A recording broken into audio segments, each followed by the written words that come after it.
Ok, viernes 1 Sí. de febrero. Ay, sí. El mes más corto del año, solo 28 días y a cobrar de nuevo. ¿Qué te parece? Tú sabes que febrero tiene cosas bastante interesantes, porque hay una ocasión de cada 4 años que tiene un fenómeno, llama el año bisiesto, que febrero tiene 29 días. Este no es, No, este no es este bisiesto. es de 28. Pero imagínense la situación de las personas que nacieron el 29 de febrero.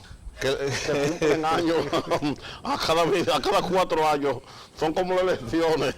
es bastante duro. Estamos en Justicia y Razón. Sí, La asociación entre del Estrado y Primera Entrega para los viernes. claro. Aunque los temas normalmente de este segmento son los temas de la justicia y de la policía y de la resolución de conflictos, pues nos vamos hoy por la resolución de conflictos preponderantemente ante la inminencia de un conflicto de envergadura mundial. Sí. Estamos a la puerta de la Tercera Guerra Mundial, sería. No, Pero se habló de eso. Yo digo por hace mucho que estamos en la Tercera Guerra Mundial, el mundo está en guerra, Sí. pero ahora mismo estamos hablando de una confrontación entre Estados Unidos y Venezuela, Sí. donde podría entrar Rusia y a lo mejor China y a lo mejor Latinoamérica y quién sabe cuántos países. Yo vi que dijo Putin que el mundo no resistiría una 4ª guerra mundial. Una 4ª Guerra Mundial. Sí. Y de que la tercera sería devastadora. Y de hecho es así. Sí. De todos modos, apostemos a que los líderes del mundo van a ser lo suficientemente sensatos Mira. para que esa guerra no ocurra. Hay gente que se frota la mano Mira. y que cree que una guerra en Venezuela va a ser buena. Sí. Pero las guerras nunca son buenas. Yo pensé que los dominicanos eran los únicos que le daba como lucha a comunicarse, porque los dominicanos están haciendo todo lo posible para que el español nada más entendernos entre nosotros. Por ejemplo, la palabra mucho ha sido sustituida aquí por pila. Tiene mucho dinero, tiene pile cuarto. Pile dinero, ¿tú entiendes? O pile cuarto. Exacto. Entonces, tú comienzas a ver algunos aportes que solamente los dominicanos hemos llegado a desarrollar. Por ejemplo, hay una manera de tú decir, como ya sabes lo que es el futuro, o sea, lo que va a acontecer, supiste. ¿Supiste? Pero con el acento, ¿supiste? Exacto. Entonces yo dije, bueno, con lo difícil que es entenderte con los dominicanos, con todos estos aportes que le hacen a la gramática, yo dije, bueno, entre ellos tal vez se entiendan un chisme más, pero parece que nosotros somos nosotros, con ellos es más difícil. La humanidad ha tenido problemas para entender que la humanidad es una. La humanidad es una, y que la raza es una. Exacto. Y siempre ha existido la confrontación y la guerra. Pero Caucasoide, a mí me que es enseñó, raza humana. pero oye, ¿qué me enseñó don José C. Moriles? ¿Tú recuerdas a don José C. Moriles? Claro que Que sí. sí, don José C. Moriles me dijo, reunido discutiendo temas así bélicos mundiales, me dijo, todas las guerras en la historia de la humanidad, todas, absolutamente todas las guerras terminan en la mesa del diálogo. Todas, Sí. todas, no ha existido una sola guerra en la cual una de las partes elimine a todos los de la otra parte. Nosotros, por ejemplo, en 1965, 45.000 marines de los Estados Unidos invadieron esta República Dominicana. El líder de la parte dominicana terminó siendo el coronel Francisco Alberto Camaño. Sí. Y Camaño decía, y eso aparece al final del documental La Trinchera del Honor, Sí. de Fortunato, decía Camaño, esta sube en letra, no pudimos vencerlos porque eran demasiados y muy poderosos, pero ellos tampoco nos vencieron a nosotros. Y estamos hablando de una islita mucho más pequeña que lo que es Venezuela. Sí. Ellos vencieron. Bueno, O sea, una cosa es el sentimentalismo. Que tú pero digas, terminaron en la mesa del diálogo. Si vencieron no tenían por qué dialogar. ¿Quién se quedó con el control? Bueno, al final el balance fue malo. ¿Volvió Juan Bosch? Y ¿Se subió Camaño o se quedó lo que había? se quedó lo que había. Entonces, Ellos lograron su objetivo. sí. Y la historia. ¿Cómo hubiese sido, en verdad, hubo un diálogo, la guerra pudo seguir? Porque aquí se habla de una revolución, pero aquí lo que se peleó fue como en 5 barrios. Pero murió suficiente gente. Sí, claro. Y de hecho, yo creo, De hecho, particularmente, que si los norteamericanos no entran, las fuerzas que se sublevaron le iban a ganar a las Fuerzas Armadas. iba a ser posible eso. Pero tuvieron que buscar refuerzos. Y los refuerzos aquí cogieron mucha lucha. Aquí los norteamericanos pasaron situaciones bien difíciles. Pero lo sublevado era el oficialismo de Juan Bosch, o sea, el gobierno constitucional, la vuelta a la constitucionalidad. Exacto, esos fueron los que se sublevaron, que tal vez era al revés, los que se sublevaron tal vez fueron los militares. Fue una historia rarísima, como podría pasar en Venezuela. En todo caso, las guerras solamente dejan sangre y dolor. Sí. Cuando el imperio norteamericano entra a Venezuela a sacar a Maduro, no le va a preguntar a la gente, ¿tú eres de Guaidó o de Maduro? Sencillamente van a tirar sus bombas, van a destruir barrios enteros, y todo el que esté debajo de las bombas se muere. Sí. Entonces, los que crean que una guerra va a ser buena, yo creo que están equivocados. Mira, Maduro está incurriendo en unos errores que los presidentes tradicionales, digo que los presidentes que han enfrentado al imperio lo han cometido. Y él está replicándolo casi de manera idéntica. En Panamá, ustedes recuerdan que Noriega salió hasta con un machete, dando en un podio, desafiando. ¿Cómo terminó? ¿Cómo es la tragedia de Noriega? Todos la conocemos. Muammar Gaddafi salió... Y la de Noriega no tanto, porque Noriega terminó preso en Panamá. Sí, pero usted siendo pero presidente, que vayan, lo saquen de su país, lo metan preso.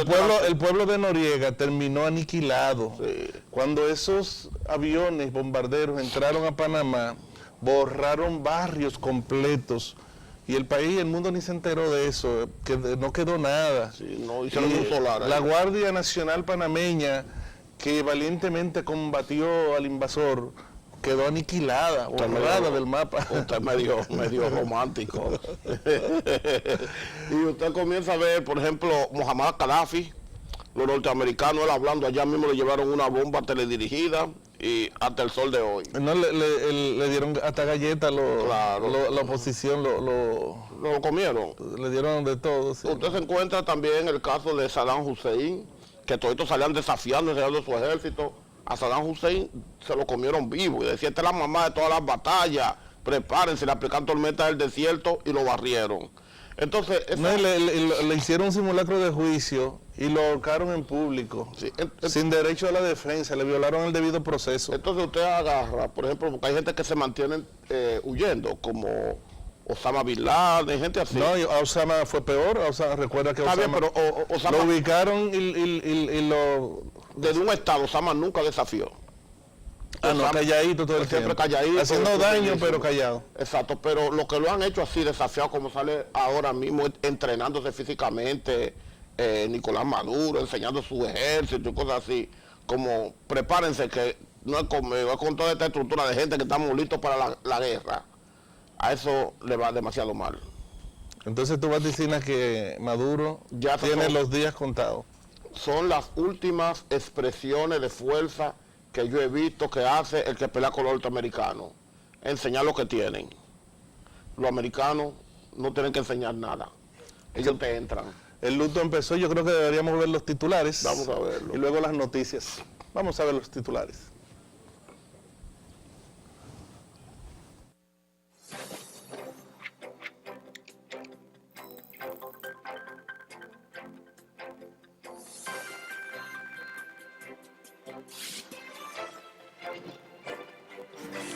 Lamentablemente, la situación empeora y llegó a un punto de no retorno. El Parlamento Europeo reconoce a Juan Guaidó como presidente de Venezuela. Rusia alerta persiste riesgo conflicto armado de envergadura en Venezuela. Presidente venezolano Nicolás Maduro advierte al presidente de los Estados Unidos, Donald Trump, que una guerra en Venezuela repetiría la experiencia de Vietnam. El presidente de México, López Obrador, rechaza propuesta de integrar un grupo en contra de Venezuela. La ONU recomienda a la República Dominicana mejores garantías para los haitianos y que se reduzca la violencia de género, en tanto que en el país aumentan las quejas de los dominicanos por la arrabalización que alegadamente provoca la presencia haitiana en diferentes puntos de la nación dominicana. Y por último, el senador de la provincia Peravia, Winston Guerrero, denuncia casos de secuestro protagonizado por alias Buche en la cárcel. Hasta aquí los titulares, de inmediato las noticias con sus detalles.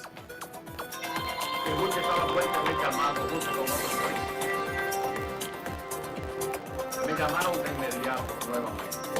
Llamé nuevamente al general César.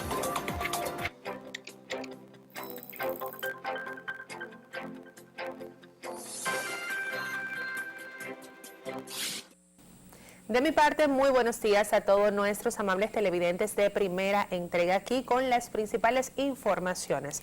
El Parlamento Europeo reconoció el día de ayer a Juan Guaidó como presidente de Venezuela, luego de que Nicolás Maduro rechazara públicamente la posibilidad de celebrar nuevas elecciones presidenciales, como lo pidió la Unión. La entidad insta igualmente a la jefa de la diplomacia europea y a los Estados miembros de esta a reconocer a Guaidó hasta que se puedan convocar nuevas elecciones presidenciales libres, transparentes y creíbles para restaurar la democracia. Pero como veremos en el siguiente video, se trata de una institución europea que se ha expresado de forma similar desde hace años. En su discurso, el vocero del Parlamento Europeo se define como un tradicional adversario del gobierno venezolano. Veamos. Más de 40 muertos y casi 900 arrestos ocurrieron durante estas protestas. Esta tarde, el próximo sábado, el pueblo venezolano estará nuevamente en la calle pidiendo democracia, libertad y respeto de derechos humanos. El Parlamento Europeo en esta legislatura ya se pronunció 8 veces sobre la situación en Venezuela. Ningún otro país tuvo esta atención. Lamentablemente, la situación empeora y llegó a un punto de no retorno. El régimen de Maduro ha logrado que más de 3 millones de personas abandonen su propio país. Se trata del fenómeno migratorio más importante de la historia de América Latina. Si las cosas no cambian muy pronto en Venezuela, eso se agravará con consecuencias desastrosas para toda la región. Frente a los acontecimientos de la semana pasada, el Parlamento Europeo no puede quedar callado. He hablado por teléfono con el presidente Guaidó, nuestro único interlocutor, para asegurarle el apoyo del Parlamento Europeo. Hemos otorgado a la oposición democrática de Venezuela el premio Sájarov 2017. Fuimos la primera institución en denunciar las violencias de derechos humanos, en pedir sanciones contra el régimen, en pedir que se establezca una estrategia regional para ayudar a la crisis de los refugiados. A algunos países solo les interesa el petróleo. A nosotros nos importa la gente y el sufrimiento de la población venezolana.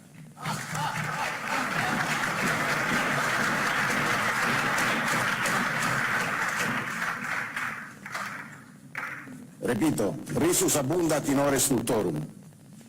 Pides la traducción desde el latín en... Al pronunciarnos, no debemos pensar solo a una solución pacífica y una transición democrática, sino también reflexionar en la reconstrucción del país, para que la gente vuelva a una vida normal con comida y medicinas. Venezuela va a necesitar mucha ayuda e inversión.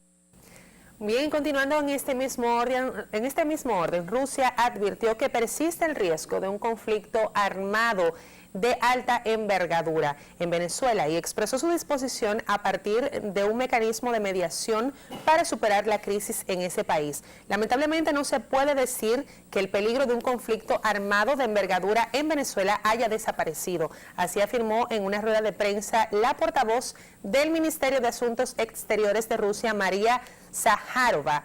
Al mismo tiempo negó que Rusia se plantee la evacuación de sus diplomáticos o de sus familiares y en general del personal que trabaja en representaciones o compañías rusas en Venezuela. Rusia asimismo agregó la diplomática está dispuesta a sumarse a mecanismos de mediación o consultas que sean aceptables para las partes venezolanas. Saludamos la disposición del presidente de Venezuela, Nicolás Maduro, a aceptar los esfuerzos internacionales en ese sentido. Asimismo, el presidente de Venezuela, Nicolás Maduro, advierte al presidente de los Estados Unidos, Donald Trump, que una guerra en Venezuela repartiría la misma experiencia que Vietnam. Y como veremos en el siguiente reportaje, Maduro pide el apoyo del pueblo estadounidense, asegurando que muchos no comparten la postura de su presidente. Veamos.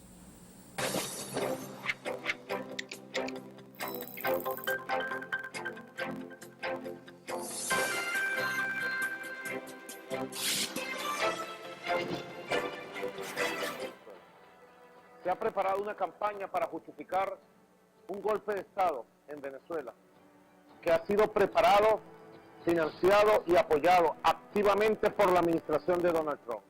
En pantalla vemos al presidente de Venezuela, Nicolás Maduro, en un mensaje dirigido al pueblo de los Estados Unidos y al presidente norteamericano Donald Trump. Maduro cree que una guerra entre Estados Unidos y Venezuela en territorio venezolano sería similar a la guerra de Vietnam. Se ha preparado una campaña para justificar un golpe de Estado en Venezuela, que ha sido preparado, financiado y apoyado activamente por la administración de Donald Trump, como ya toda la opinión pública conoce. Se ha adelantado una campaña brutal de falsas imágenes, de imágenes trucadas, de imágenes montadas. No creas todo lo que te dicen los medios televisivos y los medios de comunicación de Estados Unidos. Te lo digo desde el corazón. Como no pueden inventar que Venezuela y Maduro tenemos armas de destrucción masiva para intervenirnos, ahora inventan todos los días alguna imagen, alguna noticia para, en una jauría contra Venezuela, justificar una intervención contra nuestro país. Te llamo a la conciencia, te llamo a la solidaridad, te llamo a un despertar de la verdad. No permitamos un Vietnam en América Latina. Si los Estados Unidos pretenden intervenirnos, tendrán un Vietnam peor que el que se han podido imaginar. No permitamos violencia. Somos un pueblo de paz, orgulloso de nuestra historia y de Simón Bolívar y de Hugo Chávez. Somos un pueblo que tenemos una democracia sólida. Somos un pueblo que estamos atendiendo los problemas. El presidente de Venezuela, Nicolás Maduro, grabó este mensaje muchas veces, en distintos escenarios y con distintas ropas, porque aparentemente tiene el deseo de que el mensaje llegue a su blanco de público de forma idónea. Responsable de esta política de cambio de régimen en Venezuela, y la sangre que pueda correr en Venezuela será sangre que estará en sus manos, presidente Donald Trump. La sangre será la sangre que estará en sus manos, presidente Donald Trump. ¿Es usted el responsable o que no dé la cara? ¿Es usted el responsable o que mande a John Bolton, a Mike Pompeo, a Mike Pence? ¿Es usted? ¿Tendrá las manos llenas de sangre usted si llevan a Venezuela a una violencia? El petróleo nos pertenece a nosotros. Estamos certificando la primera reserva de oro del mundo.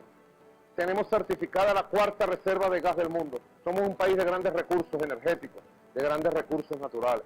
Esa es la verdad verdadera de por qué el ataque incesante contra Venezuela. Así que yo llamo a un despertar de la conciencia, un despertar de la solidaridad en los Estados Unidos, y no permitirle al presidente Donald Trump y al grupo de extremistas que lo rodea, John Bolton, Mike Pompeo, a la CIA, a Mike Pence, no permitirle al grupo de extremistas imponer sus mentiras sobre Venezuela, el golpe de Estado que apoyan, y apoyar al pueblo de Venezuela en su lucha por la democracia. Espero mucho de ti. Y es que la amenaza de guerra es de dominio público. Los analistas aseguran que las intenciones del presidente estadounidense son obvias. El plan es el siguiente. Trump ha nombrado enviado especial para Venezuela a Elliot Abrams, arquitecto intelectual de la invasión en Irak, el golpe de Estado en Salvador y la contra paramilitar en Nicaragua. De hecho, fue condenado judicialmente por vender ilegalmente armas a Irán para financiar a la guerrilla nicaragüense. Luego fue indultado por el presidente Bush. Craig Fowler, jefe del Comando Sur de los Estados Unidos, ha declarado que hay dos soluciones para el problema. O le sacamos como a Noriega o le sacamos como a Marcos.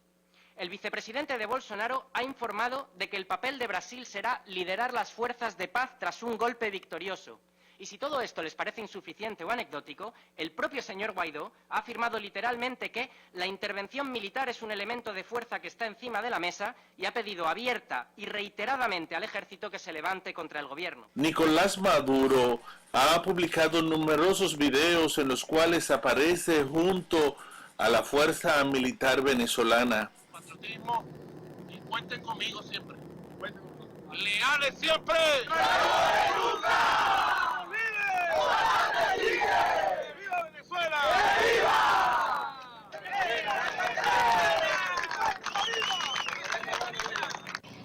Pero expertos creen que la confrontación que parece avecinarse sería muy desigual.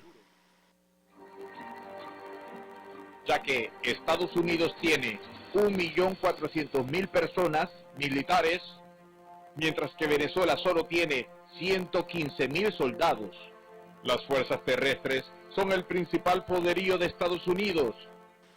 Excepto que esta no parece ser una simple guerra entre un país grande y poderoso contra otro debilitado por años de bloqueo comercial, bloqueo que ha provocado la escasez de alimentos y al mismo tiempo un conflicto interno agotador, motorizado por una oposición política que muchos definen como irracional e intolerante. Esta parece más bien una guerra mundial de dimensiones insospechadas. De esta manera, Estados Unidos podría fácilmente invadir a Venezuela. Los expertos dicen que eso solamente tomaría unos 23 días. Pero, ¿qué pasaría si Venezuela fuera respaldado por Rusia?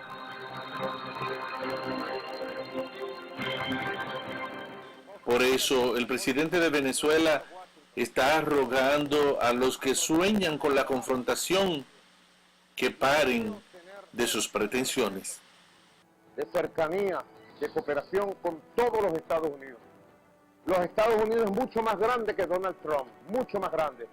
Y quiero tener relaciones buenas y resolver nuestros problemas. Vayamos por la vía de la diplomacia, de la paz.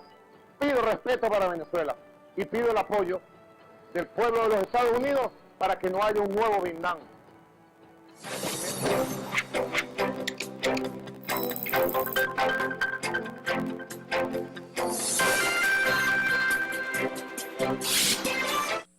En este mismo tema también se proclamó el presidente de México, Andrés Manuel López Obrador, quien rechazó la propuesta del presidente del gobierno español, Pedro Sánchez, de formar parte de un grupo de contacto internacional de países europeos y latinoamericanos sobre la crisis europea. En la comparecencia de prensa de ambos, tras su reunión bilateral, López Obrador insistió en que el diálogo es el primer paso, que no se pueden imponer las cosas. Primero se tienen que poner a dialogar las partes en Venezuela. No queremos que los extranjeros intervengan en asuntos que competen a los mexicanos, por eso debemos también ser muy cuidadosos de no intervenir para que otros no intervengan.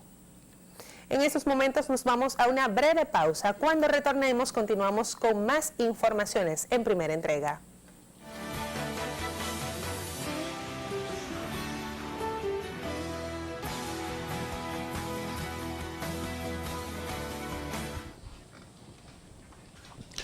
Bueno, aquí estamos. Mira, a mí me preocupa un tema de Venezuela. Yo vi ya un presidente derrotado, que es Nicolás Maduro. Yo vi un hombre vencido, sumamente preocupado. Eso es Nicolás Maduro hoy. Está acorralado y terriblemente asustado. Ya ese imperio parece ser que está dando sus últimas expresiones. ¿fue el Parlamento Europeo o fue Rusia? Rusia no. Rusia tiene muchos intereses en Venezuela, muchas empresas, muchos acuerdos con Maduro. Creo que el Parlamento Europeo fue que le propuso que adelantara elecciones el propio Maduro. Sí, mira, hay situaciones en la vida en las cuales las personas tienen que saber cuándo se agotó el modelo. Y realmente ya ese capítulo está en su última página. Y él debió ser un facilitador para tratar de construir una salida airosa. Y no solo una salida airosa, ser mire, cuando Joaquín Balaguer, para que tengan una idea, se presentó la crisis con Peña Gómez, creo que fue en el año 94, si mal no recuerdo. El presidente Balaguer tuvo la nobleza de hacer dos cosas. La primera es decirle a Peña, llegamos a empate, teniendo él un certificado que decía la Junta que él ganó. Pero la gente se levantó y dijo, no, usted no ganó, aquí hubo fraude. De hecho, Peña Gómez le mandó una carta que él mismo la calificó como una carta de fuego. Y Balaguer le dijo, están bien todas sus denuncias, pero vamos a buscar fórmulas prácticas, porque acá hay un problema. Yo nunca tuve que insultarme, decirme lo que de tu voluntad. Aquí hay un problema, hay que buscar una solución. Y Balaguer le propuso, va a gobernar 2 años tú y 2 años yo, que fue lo que a mi juicio debió aceptar Peña Gómez. Algunos sabios le recomendaron, Balaguer te va a engañar.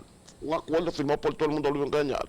Pero aquí la gente son muy creativos y también con la ínfula de que tenían más gente, decidieron rechazar esa propuesta y convocaron a elecciones en 2 años. O sea, el presidente dominicano, el doctor Joaquín Balaguer, dijo, está bien, 2 años tú y 2 años, no, pues vamos a hacer unas nuevas elecciones.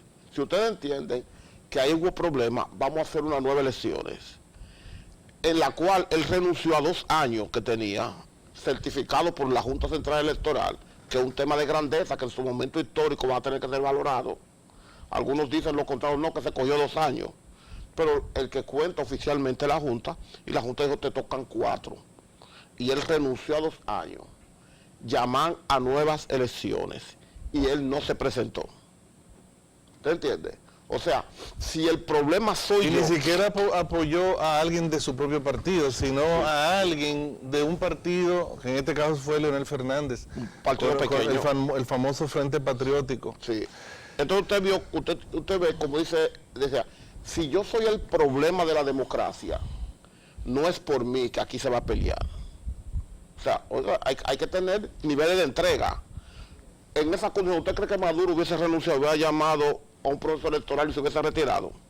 Es lo que llamaba. Yo digo, ese proceso de Balaguer Peña Gómez reflejó una capacidad de diálogo y de entendimiento, no solo en Balaguer, también en Peña Gómez, que prácticamente sintiendo, que era lo que sentía él y sus seguidores, que le habían quitado 4 años, estaba dispuesto a aceptar 2, y si no 2, a celebrar nuevas elecciones. Es más, el error de Peña Gómez en ese momento fue suponer que las cosas iban a seguir.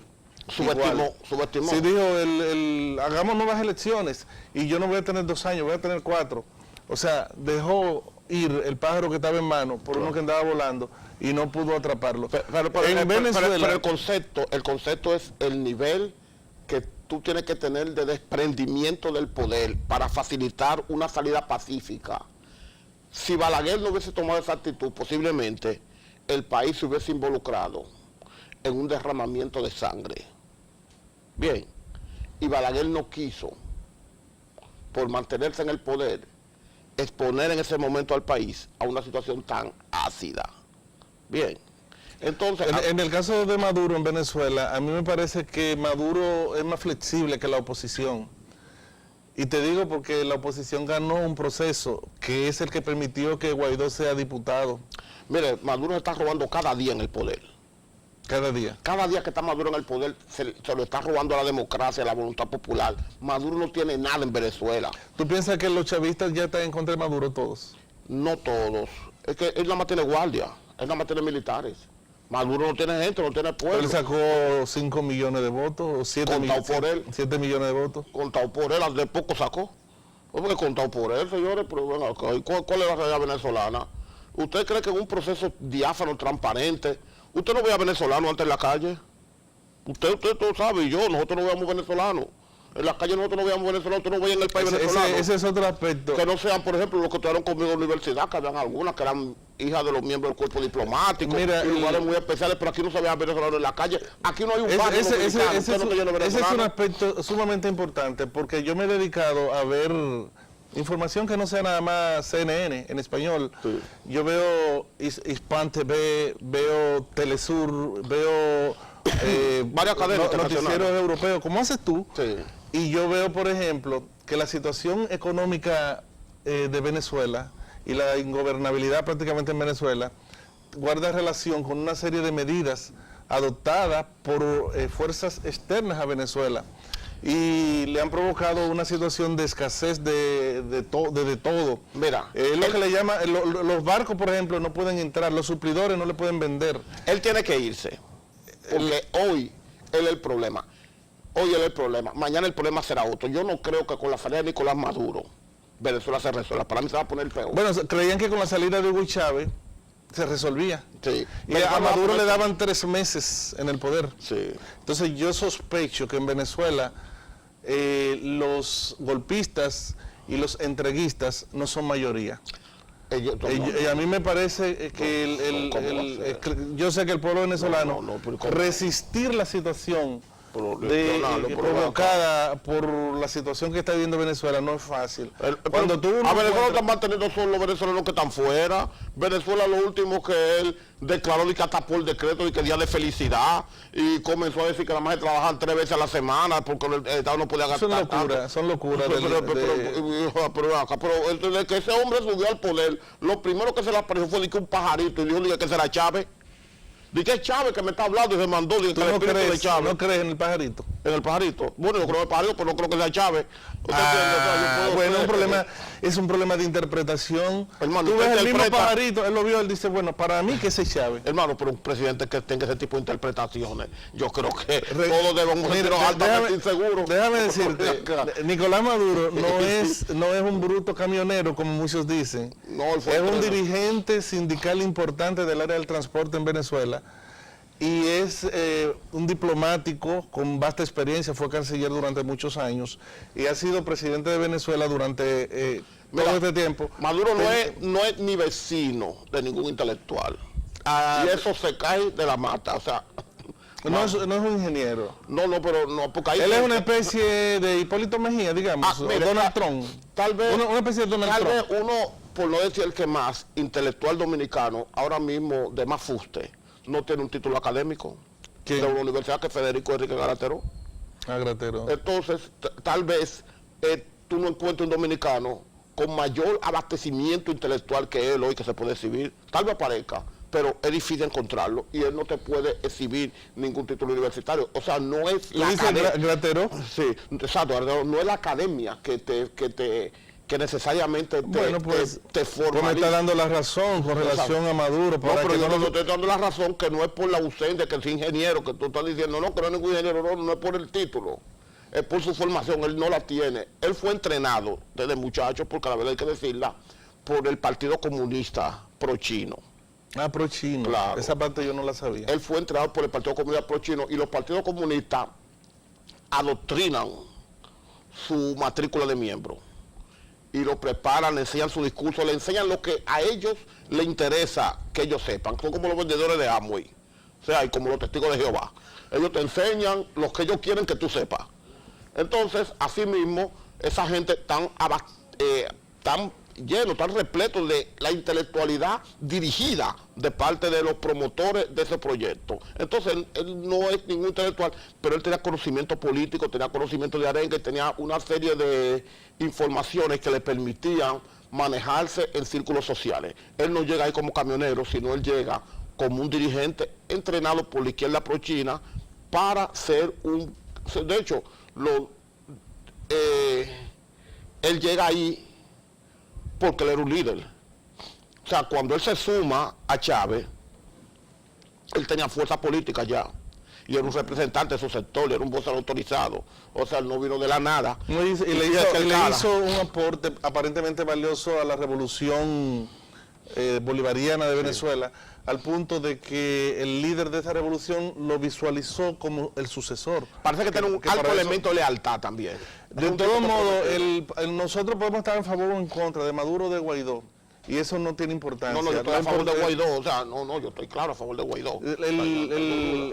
Para mí Guaidó es un golpista y es un oportunista y va a ser muy malo para Venezuela, inclusive para los que lo siguen, pero eso es una visión discutible. Lo que estoy en contra, no estoy en contra de Guaidó, estoy a favor de Maduro y estoy a favor de la paz.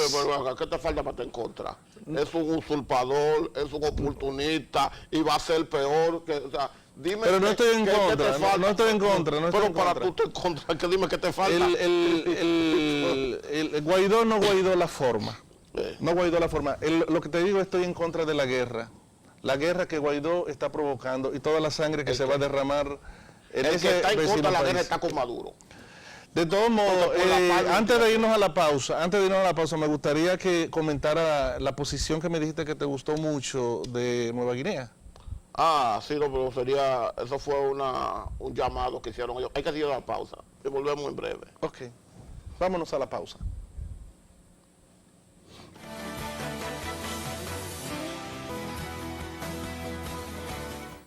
Retornando con más informaciones en primera entrega. Señores, y el Consejo de Derechos Humanos de las Naciones Unidas recomendó a la República Dominicana que mejore la garantía de los inmigrantes haitianos y tome medidas para reducir la violencia de género durante la revisión a la que el gobierno del país caribeño fue sometido en la reunión de este organismo en Ginebra. Delegaciones de cada estado, miembros de la ONU, lanzaron una por una sus recomendaciones a la representación dominicana, liderada por el asesor legal de la presidencia, Flavio Darío Espinal, y entre las sugerencias destacó la mención de casos de supuesta discriminación racial para inmigrantes procedentes de Haití. La propia Haití pidió una mayor colaboración entre los dos países vecinos en resolver los casos de expulsiones arbitrarias de trabajadores, y este y otros países también solicitaron a la parte dominicana que en este sentido ratifique la Convención sobre el Estatuto de los Apátridas de 1954. Algunos estados también mostraron preocupación por los altos índices de violencia de género.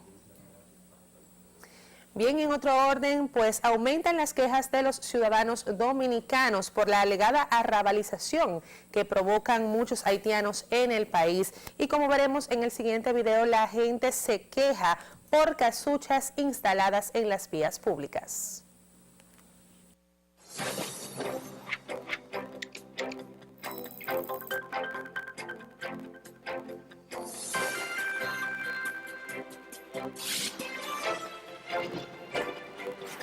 Yo estoy en la marginal de la autopista Duarte, Santo Domingo, La Vega, Moca, La Vega, Santiago.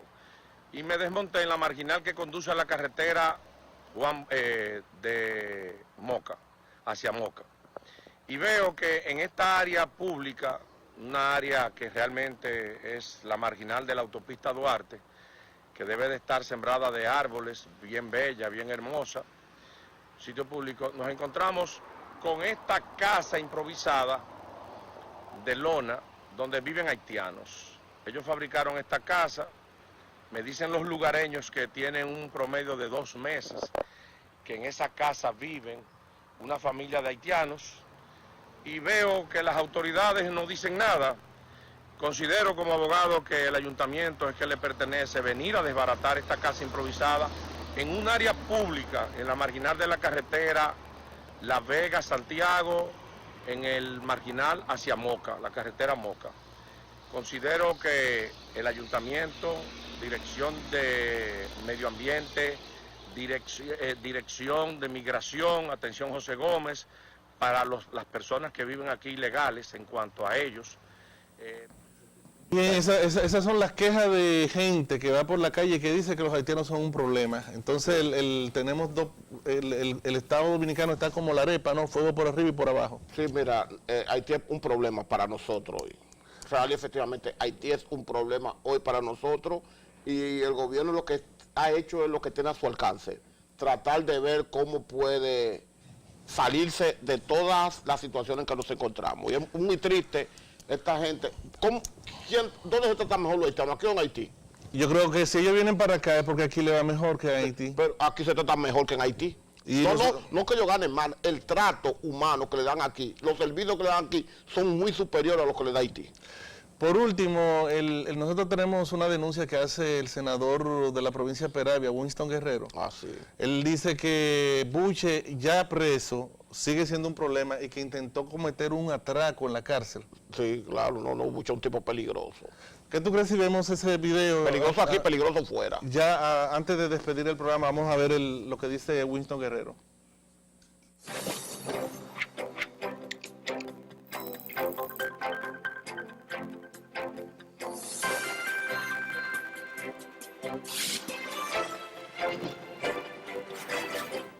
Al papá de ellos, al papá de los hijos y también al esposo de la señora Ramonita. Y se oían claramente por el teléfono los gritos desesperados del señor Lara en el hogar. Llegaban los gritos desesperados al hogar de la familia, diciéndole que lo iban a matar, que no lo dejaran matar, que buscaran el dinero. Que Buche estaba fuertemente armado junto con otros presos. Me llamaron de inmediato nuevamente. Llamé nuevamente al general Ten. Y entonces Ten me dice que no había podido ir a la celda porque estaba con unos periodistas y que tampoco creía que podía ser una cosa así tan rápida. Y se trasladó entonces el general Ten de inmediato a la celda de la preventiva, y ahí se dirigió al baño de la celda y efectivamente encontró al señor Lara en el baño, estando custodiado en ese momento por un recluso que le dicen Morenito. Fue rescatado del baño. Leo, feliz fin de semana. Pero pasen todos feliz fin de semana y muchísimas gracias por la sintonía.